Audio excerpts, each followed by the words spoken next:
আসসালামু আলাইকুম ওয়া রাহমাতুল্লাহ। বিসমিল্লাহির রহমানির রহিম। নুরুল ইদাহ কিতাবের আমরা আজকে কিতাবুস সালাহ থেকে দার্স শুরু করছি। আহ বিসমিল্লাহির রহমানির রহিম। ইউশতারাতু লিফারদিয়্যাতিহা সালাসাতু আশিয়া। ইউশতারাতু শর্তারোপ করা হয়েছে, শর্ত রয়েছে। লিফারদিয়্যাতিহা মানে সালাত ফরজ হওয়ার জন্য শর্ত হচ্ছে সালাসাতু আশিয়া, তিনটি শর্ত। আল ইসলামু ওয়াল বুলুগু ওয়াল আকলু। কোনো ব্যক্তি যদি মুসলমান হয়, মুসলমান হলেই তার উপরে সালাত ফরজ, মুসলমান না হলে সালাত ফরজ নয়। ওয়াল বুলুগু এবং সে বালেগ হতে হবে, প্রাপ্তবয়স্ক হতে হবে। ইসলামের প্রাপ্তবয়স্ক হচ্ছে এই 18 বছর বয়স নয়।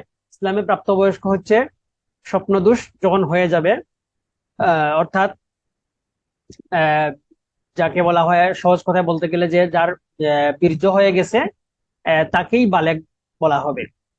তো সাধারণত 15 বছর বয়সে সাধারণত এটা প্রকাশিত হয়। যদি কারো আগে হয়ে যায় তাহলে সেটা আগে থেকে শুরু, আর যদি প্রকাশিত না হয় তাহলে সাধারণত 15 বছর বয়সকে ধরে নেওয়া হয় বালেগ হিসাবে। মেয়েদের ক্ষেত্রে আরেকটু আগে হয়, 9 বছরেই হয়ে যায় অনেকের। ওয়াল আকলু এবং সে আকলমন্দ হওয়া, মানে সে বুঝমান হওয়া। পাগল যদি হয়, পাগলের উপরে নামাজ ফরজ নয়।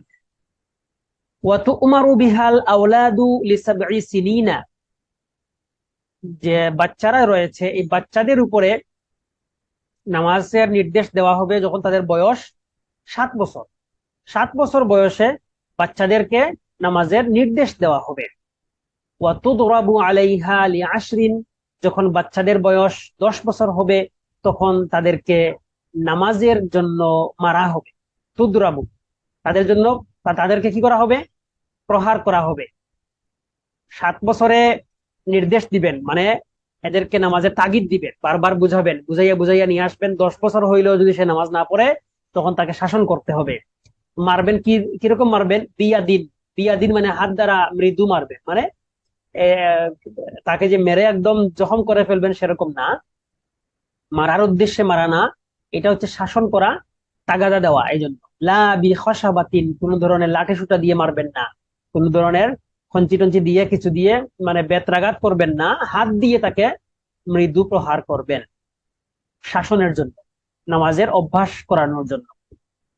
ওয়া আসবাবুহা আওকাতুহা, আর এই নামাজ ফরজ হওয়ার সবব মানে কি আলামত পাওয়া গেলে নামাজ ফরজ? আওকাতুহা, ওক্ত যদি পাওয়া যায়, অর্থাৎ ফজরের ওক্ত প্রবেশ হয়েছে, অর্থাৎ আপনার উপরে এখন ফজরের নামাজ ফরজ হয়ে গেছে।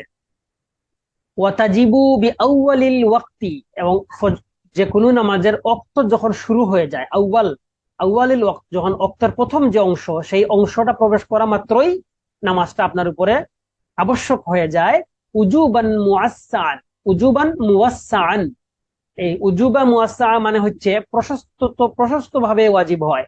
অর্থাৎ যে এখন আপনার এই মনে করেন এশার ওক্ত প্রবেশ করেছে, এর মানে এই নয় যে এখনই পড়ে ফেলতে হবে। এটা এই পুরো ওক্ত ব্যাপী আপনার সুযোগ রয়েছে। আপনি যদি এশার শেষ ওক্তে গিয়েও এশা আদায় করেন হবে, জোহরের শেষ ওক্তে গিয়েও যদি আদায় করেন তাও আদায় হবে। এটা বলা হচ্ছে মুয়াসসাআন, মানে একটু বিস্তৃত ভাবে সারা ওক্ত ব্যাপী সেই আদায় করার সুযোগ আছে।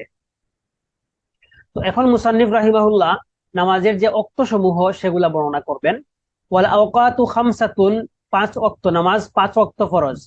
ওয়াক্তু সুবহি, ফজরের নামাজ কখন থেকে শুরু হয়? মিন তুলুইল ফাজরিস সাদিকি, ফাজরে সাদিক যেটা, সেই ফাজরে সাদিক যখন উদ্দিত হয় তখন থেকেই ফজরের নামাজের ওক্ত শুরু হয়। কারণ ফাজরে সাদিক কোনটা? ফাজরে সাদিক হচ্ছে যে দিগন্তের দিগন্তের যখন যে অন্ধকার রাত থেকে যখন আলোকিত হয়। এখন আলোকিত কিন্তু দুইবার হয়। একটা আলোকিত হচ্ছে প্রথমে আলোকিত হয়ে লম্বালম্বি ভাবে আলোটা দেখা যায়, এই আলো এর পরে অন্ধকার আবার আসে, আবার এই অন্ধকার দূরীভূত হয়ে এরপরে যে আলোটা আসে সেটা ছড়িয়ে থাকে। এই দ্বিতীয় যে আলো এটাকে বলা হয় ফজরে সাদিক। আর যে প্রথম যে আলোটা আসে সেই আলোকে বলা হয় আল ফজরুল কাযিব। আল ফজরুল কাযিব কেন বলা হয়? যে এই যে আলোটা, প্রথম যে আলোটা আসছে এটা মূলত মিথ্যা, মিথ্যা মানে প্রকৃত আলো নয়। এই আলোটা প্রথমে আসে, আলোর পরেই আবার অন্ধকার চলে আসে, এরপরে আবার আলো আসে। তাহলে দ্বিতীয় যে আলোটা আসে এই আলোটা আর যায় না, এটা আর অন্ধকারে পরিণত হয় না। অতএব দ্বিতীয় যে আলোটা আসলো এটাই মূলত প্রকৃত আলো, এজন্য এটাকে বলা হয়েছে সত্য আলো, আল ফাজরিস সাদিক। তাহলে এই যে দ্বিতীয় যে আলোটা, যেটাকে সুবহে সাদিক বা ফজর সাদিক বলা হয়, এই আলো যখন উদিত হয় তখন থেকেই ফজরের রক্ত শুরু হয়। এবং এটার ফজরের রক্ত সীমা কতটুকু? ইলা কুবাইলি তুলুইশ শামসি, সূর্য উদয়ের পূর্ব পর্যন্ত, সূর্য উদয়ের আগ পর্যন্ত এই ফজরের রক্ত অবশিষ্ট থাকে।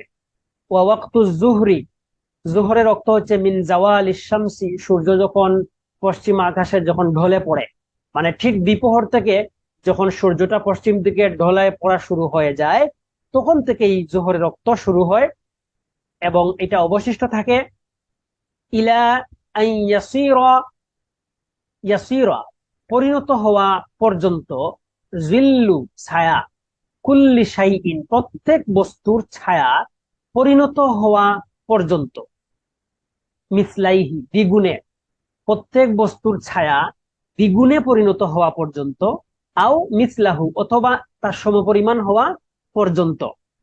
তাহলে এখানে দুইটা মত পাওয়া গেল, একটা হচ্ছে প্রত্যেক বস্তুর ছায়া তার সমপরিমাণ মানে এক গুণ হওয়া পর্যন্ত অথবা দ্বিগুণ হওয়া পর্যন্ত।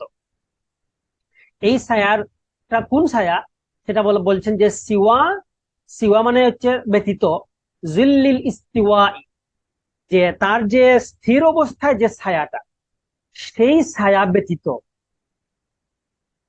সেই ছায়া মানে ছায়া আসলি যেটা আসল যে ছায়া, সেই ছায়া ব্যতিরেকে তার পরবর্তী যে ছায়াটা মানে একটা বস্তুর প্রকৃত ছায়া বাদ দিয়ে যে ছায়াটা, সেটা যখন এক গুণ হয় তখন জোহরের রক্ত শেষ হয়ে যায়। এটা হচ্ছে সাহেবাইনের মত। আর ইমাম আবু হানিফা রহিমাহুল্লাহর মত হচ্ছে যে যখন ওই বস্তুর ছায়া তার দ্বিগুণ পর্যন্ত যায় তখন পর্যন্ত জোহরের রক্ত অবশিষ্ট থাকে। ওয়াখতার সানিয়া আত-তাহাউই, ইমাম তাহাউই রহিমাহুল্লাহ হানাফি ফিকহের অন্যতম একজন মুস্তাহিদ, তিনি পছন্দ করেছেন দ্বিতীয় মত, অর্থাৎ ছায়া এক গুণ হওয়া পর্যন্ত জোহরের রক্ত অবশিষ্ট থাকার এই মতটা। আর এই মত কারা দিয়েছেন? ও হুয়া কাউলুস সাহিবাইনে, সাহিবাইন ইমাম আবু ইউসুফ রাহিমাহুল্লাহ এবং ইমাম মুহাম্মদ রাহিমাহুল্লাহর মতে হচ্ছে যে প্রত্যেক বস্তুর ছায়া তার এক গুণ হওয়া পর্যন্ত জোহরের রক্ত অবশিষ্ট থাকবে। আর ইমাম আবু হানিফা রাহিমাহুল্লাহর মত হচ্ছে যে তার ছায়া দ্বিগুণ হওয়া পর্যন্ত জোহরের রক্ত অবশিষ্ট থাকবে। এ ব্যাপারে আরো বিস্তারিত কথাবার্তা আছে, আমরা অন্য কিতাবে ইনশাআল্লাহ সেগুলা পড়বো। ওয়া ওয়াক্তুল আসরি, আসরের রক্ত শুরু হয় কখন? মিন ইবতিদা ইজ জিয়াদাতি আলাল মিসলি আও আলাল মিসলাইনে, এই যে দুইটা মত পাইলাম যে ছায়া এক গুণ বা দ্বিগুণ, এই যে এই দুই মতের ভিত্তিতে যখন থেকে জোহরের রক্ত শেষ হয়, মানে জিয়াদা যখন মানে এক গুণের পর থেকে যখন ছায়া আরো বাড়তে থাকে অথবা দ্বিগুণের পর থেকে যখন ছায়া আরো বাড়তে থাকে তখন থেকে এই আসরের রক্ত শুরু হয় এবং এটা অবশিষ্ট থাকে ইলা গুরুবিশ শামসি, সূর্য অস্ত যাওয়া পর্যন্ত এই আসরের রক্তটা অবশিষ্ট থাকে। ওয়াল মাগরিবি মানে মাগরিবের রক্ত মিনহু মিন গুরুবিশ শামসি, ঠিক আছে, মিনহু মানে মিন গুরুবিশ শামসি, সূর্য অস্ত যাওয়ার পর থেকে ইলা গুরুবিশ শাফাকিল আহমারি, এই যে আকাশের মধ্যে যে লাল রেখা পাওয়া যায়, লালিমা যেটাকে বলা হয়, সেই লালিমা অস্ত যাওয়ার পর্যন্ত মাগরিবের মাগরিবের নামাজের রক্ত অবশিষ্ট থাকে। আলাল মুফতাবিহি মানে ফতোয়া হচ্ছে যে লাল লাল রেখা যখন চলে যাবে তখন মাগরিবের রক্ত অবশিষ্ট থাকে। তবে ইমাম আবু হানিফা রাহিমাহুল্লাহর মতে হচ্ছে যে না, মাগরিবের রক্তটা আরেকটু লম্বা হবে, যে যখন আশফাকিল বায়াদ, যেটা সাদা আভা, হ্যাঁ, যখন আরেকটু আলো দেখা যায়, এই আরো আলো যখন চলে যাবে তখন মাগরিবের রক্তটা শেষ হবে। তার মানে বোঝা গেল যে ইমাম এই সাহেবাইনের মতে হচ্ছে যে যখন লাল আলোটা দূরীভূত হয়ে যায় তখনই মাগরিবের সময় শেষ হয়ে যায়। আর ইমাম আবু হানিফার মতে হচ্ছে মাগরিবের রক্তটা আরেকটু লম্বা, অর্থাৎ সাদা রেখা পর্যন্ত মাগরিবের রক্তটা অবশিষ্ট থাকে। আর এই নুরুল ইদাহ গ্রন্থকার বলতেছেন যে ফতোয়া হচ্ছে কোন কথার উপরে?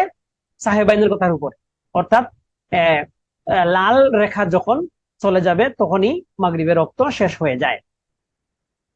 ওয়াল ইশাই ওয়াল উইত্রি, ঈশার নামাজ এবং উইত্রের নামাজের ওয়াক্ত হচ্ছে মিনহু আই মিন গুরুবি শাফাকিল আহমার ইলা ইলা সুবহি, ওই যে সুবহে সাদিক যেটা ফজরে সাদিক যেটা পরে আসছি, ওই ফজরে সাদিকের আগ পর্যন্ত এশার ওয়াক্ত থাকে এবং উইতরের ওয়াক্তও থাকে। তাহলে আমরা জানতে পারলাম এশার নামাজের ওয়াক্ত এবং বিতিরের নামাজের ওয়াক্ত একই ওয়াক্ত, একসাথে শুরু হয় একসাথে শেষ হয়। তবে এখানে একটা শর্ত হচ্ছে ওয়ালা তুকাদ্দামু আল উইত্রু, তবে একটা শর্ত আছে কি, সেটা হচ্ছে উইতিরের নামাজকে তুকাদ্দাম করা যাবে না, মানে আগে পড়া যাবে না, আলাল ইশাই, এশার নামাজের আগে উইতিরের নামাজ আদায় করা যাবে না, লিতারতিবিল লাজিমি, কেননা এখানে এশার আগে পড়ে উইতিরকে পরে পড়তে হয়, এই তারতিব এই ধারাবাহিকতা রক্ষা করা হচ্ছে লাজিম, আবশ্যক। ওমাল্লাম ইয়াজিদ ওয়াক্তাহুমা, যে ব্যক্তি এই যে এশার ওক্ত এবং বিতিরের ওক্ত যে ব্যক্তি পায় না, লাম ইয়াজিবা আলাইহি, তাদের উপরে এই এশার নামাজের এবং বিতিরের নামাজ তাদের উপরে আবশ্যক নয়। এখানে কিছু কথা আছে, এখানে নুরুল ইদা গ্রন্থকার যদিও বলছেন যে এদের উপরে এই মানে যারা এশার ওক্ত পায় না, বিতিরের ওক্ত পায় না, এর মানে কি, এর মানে হচ্ছে যে যেসব দেশে সূর্য অস্ত যাওয়ার পরপরই মানে মাগরিবের রক্ত শেষ হতে না হতেই সুবহে সাদিক শুরু হয়ে যায়, মানে ফজরের রক্ত চলে আসে, রাত নাই। যে যে সমস্ত দেশে রাত হয় না, রাত নাই যে সমস্ত দেশে, সেই সমস্ত দেশে বলতেছেন যে তাদের এশার নামাজ এবং বিতিরের নামাজ পড়া লাগবে না। তবে তবে অগ্রাধিকার প্রাপ্ত মত কিন্তু এইটা নয়। অগ্রাধিকার প্রাপ্ত মত হচ্ছে যে না, তাদেরকে এশার নামাজ বিতিরের নামাজ পড়তে হবে। কিভাবে পড়বে? দুইটা নিয়ম। একটা নিয়ম হচ্ছে যে যদি তাদের দেশে একেবারেই রাত হয় না, তাহলে পার্শ্ববর্তী যে দেশ আছে, একদম নিকটবর্তী যে দেশ, সেই দেশের হিসাব টাইম হিসাব করে, সেই টাইমকে তারা ক্যালকুলেট করে এশার নামাজের ওক্ত বিতির নামাজের ওক্ত তারা নির্ধারণ করে নিবে, সেই ওক্ত অনুসারে তারা নামাজ পড়বে। আর আরেকটা কথা হচ্ছে যে যদি এই দেশে এরকম অবস্থা হয় যে বছরের কিছু অংশ রাত পাওয়া যায়, কিছু অংশে রাত পাওয়া যায় না, তাহলে যে অংশে রাত পাওয়া যায় সেই অংশের ওয়াক্তের টাইমিং হিসাব করে তারা এশার নামাজের ওক্ত তারা নির্ধারণ করে নিবে। তাহলে এই যে লাম ইয়াজিবা আলাইহি, তাদের উপরে এই দুই ওয়াক্ত নামাজ ওয়াজিব হবে না, আবশ্যক হবে না বলে নুরুল ইদাহ গ্রন্থকার যে কথা বলেছেন, সেই কথাটা অগ্রাধিকার প্রাপ্ত নয়। মূল মূল ফাতোয়া হচ্ছে কিসের উপরে, যে তারা কিন্তু নামাজ পড়তে হবে, নামাজ এই এশার নামাজ এবং বিতিরের নামাজ রাত্র না হইলেও তারা আদায় করতে হবে। তারা পার্শ্ববর্তী দেশের হিসাব অনুযায়ী তারা টাইমটা ক্যালকুলেট করে তারা আদায় করে নিবে। ওয়ালা ইউজমাউ বাইনা ফারদাইনি ফি ওয়াক্তিন বিউযরিন, কোন উযরের কারণে একই ওয়াক্তের মাঝে, ফি ওয়াক্তিন একই ওয়াক্তের মাঝে, ফারদাইনে দুইটা ফরজকে লা ইউজমাউ জমা করা হবে না, একত্রে আদায় করা যাবে না। জোহর এবং আসর, মাগরিব এবং এশা, আপনি যদি দুই ওয়াক্ত নামাজকে এক ওয়াক্তে পড়ে ফেলতে চান সেটা পারবেন না। ফি ওয়াক্তিন, ওয়াক্তি মানে এক ওয়াক্তে, এটা বলছেন। বিউযরিন, কোন উযরের কারণে হইলেও আপনি এটা করতে পারবেন না। তবে ইল্লা ফি আরাফাতা, তবে আরাফার ময়দানে, লিল হাজি, হাজি যারা, অন্যদের জন্য নয়, যারা হজ করতে গিয়েছেন, হজের অবস্থা যারা আছেন, তারা আরাফার ময়দানে দুই ওয়াক্তের নামাজ তারা আদায় করতে পারবেন, আরাফা এবং মুজদালিফায়। বিশারতিল ইমামিল আযম, শর্ত হচ্ছে কয়েকটা এখানে। শর্ত হচ্ছে যে হজের যে ইমাম, ইমামে আযম মানে হজের ইমাম, বড় ইমাম যিনি প্রধান ইমাম, সেই ইমাম থাকা সাপেক্ষে হজের ময়দান, হজের সময় আরাফায় এবং মুজদালিফায় আপনি দুই ফরজকে একত্রে আদায় করবেন, করাটাই হচ্ছে নিয়ম। ওয়াল ইহরাম, এবং ইহরামের হালতে থাকতে হবে আপনাকে, ঠিক আছে। ফায়াজমাউ বাইনা যুহরি ওয়াল আসরি জামআ তাকদীমিন, তাহলে কি করবে সেই সময়? সেই সময় আপনি কি করবেন? জুহর এবং আসর নামাজকে একত্রে আদায় করবেন, জামআ তাকদীমিন, আগে আদায় করার, জমা করা। অর্থাৎ জুহরকে আর আসরকে জুহরের ওক্তে আপনি আদায় করে নিবেন। ওয়াজমাউ বাইনাল মাগরিবি ওয়াল ইশাই বিমুজদালিফাতা, মুজদালিফায় গিয়ে মাগরিব এবং এশা আপনি একসাথে আদায় করবেন। ওয়ালাম তাজুজিল মাগরিবু ফি তরিকি মুজদালিফাতা, তবে মুজদালিফার রাস্তায় যদি কেউ চায় যে আমার তো মুজদালিফা যাইতে আর অনেক দেরি আছে, তাহলে মাগরিব এখানে পরে নেই, হবে না, মাগরিব আদায় হবে না, জাইজ হবে না, লাম তাজুজ জাইজ হবে না, আদায় হবে না মাগরিব। মাগরিব আপনি মুজদালিফায় গিয়ে পড়তে হবে, মাগরিব আর এশায় একসাথে। এটা হচ্ছে হজের নিয়ম। ঠিক আছে, এই দেখেন এখানে একটা টিকা বলতেছেন যে ফাইন ফাআলা ওয়ালাম ইউইদিল মাগরিবা হাত্তা তালাল ফাজর, যে যদি এরকম করে সে যদি মাগরিব আদায়ও করে নেয় রাস্তায়, আর সে যদি মাগরিবটা দুহরাই আবার না পড়ে, হ্যাঁ, তাহলে কি ওয়ালাম ইউইদিল মাগরিবা হাত্তা তালাল ফাজরু, যদি এটা করে ফেলে আর মাগরিবটা সে যদি দুহরাইয়া না পড়ে এমত অবস্থায় যদি তার ফজর উদিত হয়ে যায়, অথবা আও খাফা তুলুহু, তাহলে এবং যদি ফজর উদয়ের আশঙ্কা করে, মানে এই চলে আসছে অক্ত, সহহা, তাহলে তার জন্য সহি হবে, মানে মাগরিব যে আদায় করে নিয়েছিল সেটা সহি হবে। ঠিক আছে, কিন্তু তার জন্য সাধারণ অবস্থায় নিয়ম হচ্ছে যে সে রাস্তায় মাগরিব পড়বে না, সে মুজদালিফায় যাওয়ার পরে এশা এবং মাগরিব একসাথে পড়বে। এখন বলতেছেন যে বিভিন্ন অক্তের নামাজটা কোন সময়ে আদায় করা মুস্তাহাব। আল ইসফারু বিল ফাজরি লির রিজাল, পুরুষ মানুষের জন্য ফজরের নামাজ ইসফার করে মানে একটু ফর্সা করে আদায় করাটা হচ্ছে মুস্তাহাব। এটা হচ্ছে যে এমন সময় বাকি রেখে আপনি নামাজটা আদায় করবেন যাতে 40 আয়াত দিয়ে আপনি ফজরের নামাজ একবার পড়ছেন, ভুল হয়ে গেছে, যাতে আবার আপনি দুহরে নামাজটা পড়তে পারেন, এরকম সময় আপনার হাতে বাকি থাকবে। এরকম সময় হাতে বাকি রেখে আপনি ফজরের নামাজটা পড়াটা হচ্ছে ইসফার করে পড়া, এটা হচ্ছে মুস্তাহাব। এটা সহিহ হাদিস দ্বারা প্রমাণিত। রাসূলুল্লাহ সাল্লাল্লাহু আলাইহি ওয়াসাল্লাম বলেছেন আসফিরু বিল ফাজরি ফা ইন্নাহু আযযামু লিল আজরি, তোমরা ফজরকে পরিষ্কার করে পড়ো, ইসফার করে পড়ো, কেননা এতে সওয়াব বেশি রয়েছে। ওয়া তাজিলুহু ওয়াল ইবরাদু বিযুহরি ফিস সাইফি, এবং জুহরের নামাজটাকে ঠান্ডা করে পড়া গ্রীষ্মকালে। সাইফ মানে হচ্ছে গ্রীষ্মকাল, তাহলে গ্রীষ্মকালে গরমের দিনে জোহরের নামাজটাকে একটু দেরি করে পড়া, যাতে গরমের তীব্রতাটা একটু কমে, মানুষের অসহ্য গরম না লাগে, এরকম ঠান্ডা করে একটু পড়া, মানে একটু দেরি করে, একটু সময় অপেক্ষা করে। ওয়া তাজিলুহু ফিশ শিতাই, এবং শীতকালে জোহরের নামাজটা একটু দ্রুত আদায় করা। ইল্লা ফি ইয়াউমি গায়মি, তবে যদি মেঘলা দিন হয়, মেঘলা দিন হলে ফায়ু আখারু ফিহি, তাহলে কি করতে হবে, মেঘলা দিনে জোহরের নামাজটা একটু পরে পড়তে হবে। ঠিক আছে, মেঘলা দিনে জোহরের নামাজটা তাড়াতাড়ি পড়বেন না, কি করবেন, একটু একটু দেরি করে অপেক্ষা করে, যাতে অক্তটা ভালো করে প্রবেশ করে, এটা অপেক্ষা করে পড়বেন। ওয়া তাখিরুল আসরি, এবং আসরের নামাজটা একটু দেরিতে আদায় করা মুস্তাহাব, মা লাম তাতাগাইয়ারিশ শামসু, যে পর্যন্ত না সূর্য তার রং পরিবর্তন করে ফেলে, মানে সূর্যের রংটা একদম নিস্তেজ হয়ে পড়ার আগ পর্যন্ত আপনি আসরের নামাজটা দেরি করে পড়বেন। অর্থাৎ আপনি এত দেরি করবেন না যে একদম মাগরিবের সময় চলে আসতেছে, একদম সূর্য একদম আলোটা নিস্তেজ হয়ে যাচ্ছে, এরকম দেরি করে পড়বেন না। ঠিক আছে, ওয়া তাজিলুহু ফি ইয়াউমিল গায়মি, তবে আসরের নামাজটা যদি মেঘলা দিন হয় তাহলে আসরের নামাজটা একটু তাড়াতাড়ি পড়ে ফেলতে হবে, কেননা যদি মাগরিবের রক্ত চলে আসে আশঙ্কা থাকবে। ওয়া তাজিলুল মাগরিবি, আর মাগরিবটা সাধারণত দ্রুত আদায় করাটাই হচ্ছে মুস্তাহাব। ইল্লা ফি ইয়াউমিল গায়মি, তবে মেঘলা দিন যদি হয়, আকাশ দেখা যাচ্ছে না, অক্ত বোঝা যাচ্ছে না, মেঘলা দিন, তাহলে ফায়ু আখারু ফিহি, সেই দিনে মাগরিবটা একটু দেরি করে পড়বেন, যাতে সূর্যটা ভালো করে অস্ত যায় কিনা শিওর হয়ে একটু সময় অপেক্ষা করে নামাজটা দেরিতে পড়বেন।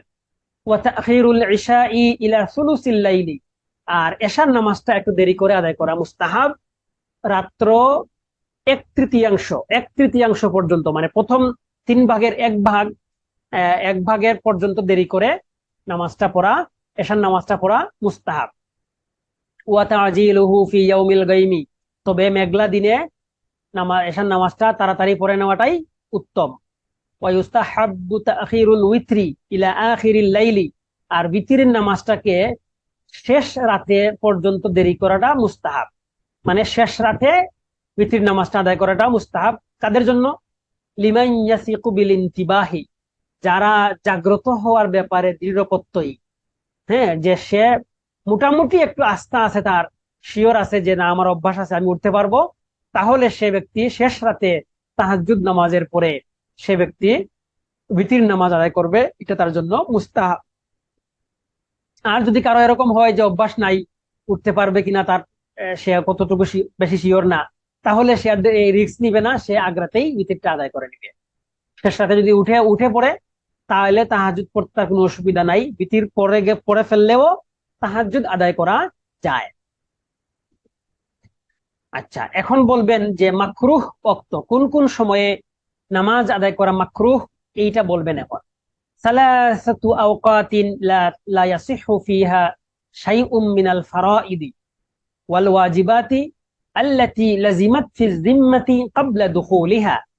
সালাসাতু আওকাতিন, তিনটা ওয়াক্ত রয়েছে, লা ইয়াসিহু, সহিহ হবে না, বিশুদ্ধ হবে না, ফিহা, সেই ওয়াক্তের মধ্যে কোনো প্রকার নামাজ বিশুদ্ধ হবে না, শাইউম মিনাল ফারাইদি, কোনো প্রকার ফরজ নামাজ বিশুদ্ধ হবে না, ওয়াল ওয়াজিবাত, কোন ওয়াজিব নামাজ তার উপরে আছে সেটা এই ওয়াক্তে আদায় করা তার জন্য সহিহ হবে না। কোন ওয়াজিব?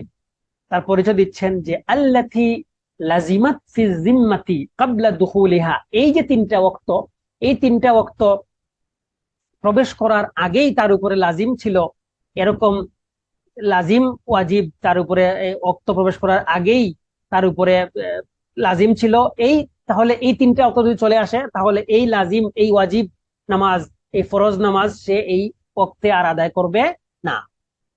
বুঝা গেছে নি? কোন সময়? যে কাবলা দুখুলিহা, এই কথাটা খেয়াল করবে যে এই তিনটা ওয়াক্ত তার কাছে আসার আগেই এগুলো তার উপরে আবশ্যক ছিল, এরকম ফরজ ওয়াজিব তার আদায় করা এই তিনটা ওয়াক্তে জায়েজ নয়। কোন তিনটা ওয়াক্ত? ইনদা তুলুইশ শামসি, সূর্য যখন উদয় হয়, সূর্য উদয়ের সময়, ইলা আন তারতাফিআ, যখন পর্যন্ত না সূর্যটা ভালো করে উঠে যায়, সূর্যটা ভালো করে উপরে উঠার আগ পর্যন্ত সূর্য উদয়ের যে এই সময়টা সাধারণত 18 মিনিট বা 23 মিনিট সময় এখানে থাকে। আপনারা ক্যালেন্ডারে দেখবেন একদম পরিষ্কার লেখা আছে, আপনারা সেই টাইমটা খেয়াল করবেন, এই যে টাইমটা, এই টাইমে নামাজ পড়বেন না। ওয়াইন্দা ইস্তিওয়া ইহা, এবং সূর্য যখন ঠিক মাঝামাঝি থাকে, বরাবর মানে মধ্য দুপুর, ঠিক দুপুরে, ইলা আন্তাজুলা, যে সূর্য অস্ত যাওয়ার আগ পর্যন্ত, ঠিক যখন তার মধ্য দুপুর যেটা, ঠিক দ্বিপ্রহর, ঠিক দ্বিপ্রহরে নামাজ পড়া সহি নয়। এই ঠিক দ্বিপ্রহরের এই সময়টা দেখবেন আপনারা ক্যালেন্ডারে লেখা থাকে দ্বিপ্রহর, বা এটা এটা সাধারণত এভাবে স্পষ্ট করে লেখা থাকে না। আপনারা এটা খেয়াল করবেন যে যখন জোহরের অক্ত শুরু দেখায়, এই জোহরের নামাজের শুরু যখন, তার আগে 10 মিনিট সময় বা 5 মিনিট না 10 মিনিটে সেফ থাকেন, তার আগে 10 মিনিট সময় আপনার নামাজ থেকে বিরত থাকবেন। ওয়াইন্দা ইসফিরারিহা ইলা আন তাগরুবা, এবং সূর্য যখন হলুদ হয়ে যায়, মানে মাগরিবের ঠিক আগ মুহূর্তে কিছু সময় আছে, ইন্দা ইসফিরারিহা, যখন একদম সূর্যটা হলুদ হয়ে যায়, ইলা আন তাগরুবা, সূর্য অস্ত যাওয়ার আগ পর্যন্ত, মানে সূর্য অস্ত যাওয়ার ঠিক যে সময়টা, তার আগের কয়েক মিনিট আপনারা নামাজ থেকে বিরত থাকবেন। তাহলে এই তিনটা সময় হচ্ছে, বলতেছেন যে এই তিনটা ওয়াক্তে নামাজটা সহি হবে না। তবে এই তিনটা ওয়াক্তে কোন কোন নামাজ আদায় করা সহি আছে এটা বলতেছেন। ওয়াসিহু আদাউ মা ওয়াজাবা ফিহা, এই যে তিনটা ওয়াক্ত, এই তিনটা ওয়াক্তের মধ্যে যে সমস্ত নামাজ আদায় করা তার জন্য ওয়াজিব হয়ে গিয়েছে, সেই নামাজ আদায় করা তার উপরে জায়েজ আছে। মাল কারাহাতি, কারাহাতের সাথে, কারাহাতের সাথে নামাজ আদায় করা তার জন্য সেই সময় জায়েজ আছে। একটা হচ্ছে জানাজাতিন হাদারাত, যে এই তিনটা সময়ে যদি তার সামনে জানাজা উপস্থিত হয়ে যায়, তাহলে সেই উপস্থিত সময়ে সে জানাজাটা পড়ে ফেলতে পারবে। ওয়াসিজদাতি আয়াতিন তুলিয়াত ফিহা, এই তিন ওয়াক্তের কোনো একটা সময় যদি সিজদায়ে আয়াত তিলাওয়াত করা হয়েছে, তাহলে তো এই মুহূর্তে তার উপরে সিজদা দেওয়া ওয়াজিব, তাহলে সে আদায় করে দিলেও আদায় হয়ে যাবে। কামা সাহহা আসরুল ইয়াউমি ইনদাল গুরুবি, যেমন ভাবে এই দিনের মানে এখন মনে করেন সূর্য অস্ত যাবে, ইন্দাল গ্রুপ, সূর্য অস্ত যাচ্ছে যাচ্ছে, এরকম সময়ে যদি কেউ আসরের নামাজ শুরু করে দিছে, তাহলে তার আসরের নামাজ আদায় করা সহি হয়ে যাবে মাল কারাহাতি, কারাহাতের সাথে।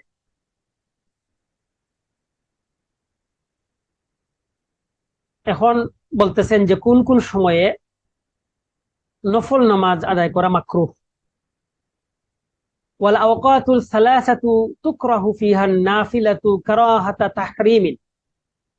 ঠিক আছে, এখন এই যে তিনটা ওয়াক্ত আমরা আগে বলে আসলাম, এই তিনটা সময়ে নফল নামাজ আদায় করা তার উপরে মাকরুহে তাহরিমি। আর আগের যে মাকরুহ কথা বলে আসছেন এগুলো হচ্ছে মাকরুহে তানজিহি। আচ্ছা, আবার এখানে বলতেছেন তাহরিমি। আর আমরা যেটা এই যে এখানে এখানে দেখছি তানজিহি লেখছেন, আর এখানে বলতেছেন, এখানে ব্যাখ্যাকার বলতেছেন যে এই এই মাকরুটাও মাকরুহে তাহরিমি। যাই হোক, তাহলে এই তিনটা অক্ত, যে তিনটা অক্ত সূর্য উদয়, সূর্য অস্ত আর ঠিক দ্বিপ্রহর, এই তিনটা অক্ত নামাজ পড়াটা মাকরুহে তাহরিমি। আর এই সময়ে নফল নামাজ পড়াটাও মাকরুহে তাহরিমি।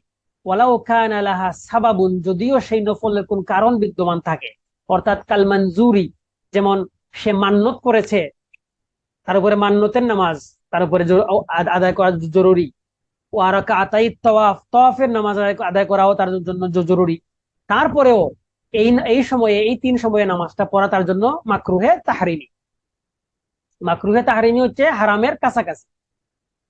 ওয়ায়ুকরাহু তানাফফুলু, এবং সাধারণত নফল নামাজ আদায় করা মাকরুহ বাদা তুলুইল ফাজরি, ফজরের ওক্ত শুরু হওয়ার পরে, আকসারা মিন সুন্নাতিহি, ফজরের ওক্ত শুরু হয়েছে এবং ফজরের নামাজ শুরু হয়েছে, তাহলে আপনি শুধুমাত্র ফজরের 2 রাকাত সুন্নত ওই সময় আদায় করবেন। আর ফজরের নামাজের ফরজ নামাজ ছাড়া এই ফজরের ওক্তে ভিতরে অন্য নফল নামাজ পড়াটা মাকরুহ। ঠিক আছে, ওয়া বাদা সলাতিহি, এবং ফজরের নামাজ আদায় করার পরেও সূর্য উদয়ের আগ পর্যন্ত এই যে ফজরের রক্ত, ফজরের রক্তে কিন্তু অন্য কোনো নামাজ পড়াটা মাকরুহ। ফজরের রক্ত ঢুকছে, জাস্ট 2 রাকাত সুন্নত আপনি পড়বেন। হাদিসে আসছে রাকাতাইনে খফিফাতাইনে, হালকা 2 রাকাত সুন্নাত, মানে ফজরের সুন্নতে বেশি লম্বা কেরাত পড়ার দরকার নাই, হালকা। বুঝতে পারছেন? আর ফজরের জামাত পড়বেন, জামাত পড়ার পরে আর সূর্য উদয়ের আগ পর্যন্ত আর নফল নামাজ পড়বেন না, মাকরুহ। ওয়া বাদা সলাতিল আসরি, আসরের নামাজের পরে নফল নামাজ আদায় করা মাকরুহ। ওয়া ক্বাবলা সলাতিল মাগরিবি, মাগরিবের নামাজের আগে নফল নামাজ আদায় করা মাকরুহ।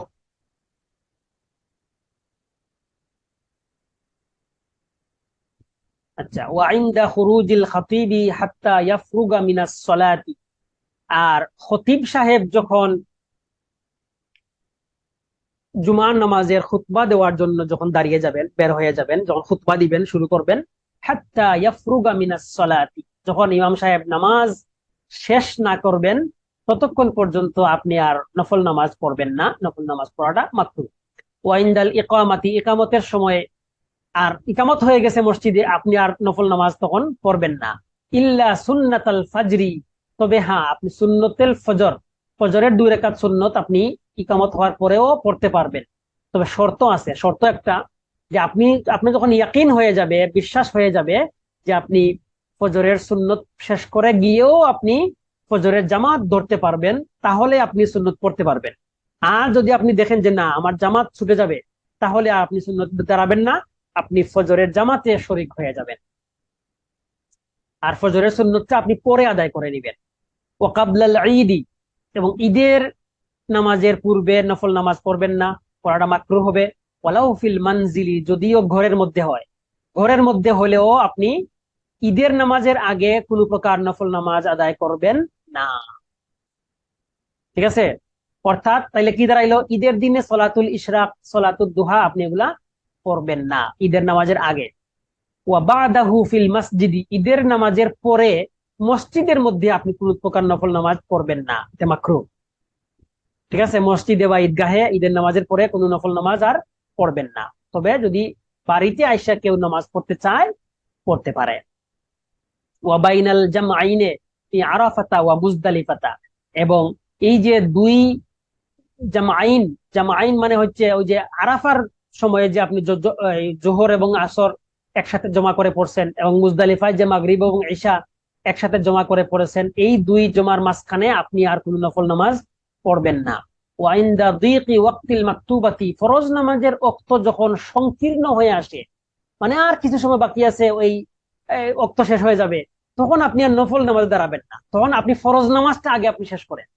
ঠিক আছে, ফরজ নামাজ বাদ দিয়ে রাখিয়া যখন দেখবেন আপনার অক্ত সংকীর্ণ হয়ে আসছে, তখন ফরজ নামাজটাই পড়া আপনার জন্য আবশ্যক, আপনি তখন আর নফল নামাজ পড়াটা মাকরুহ।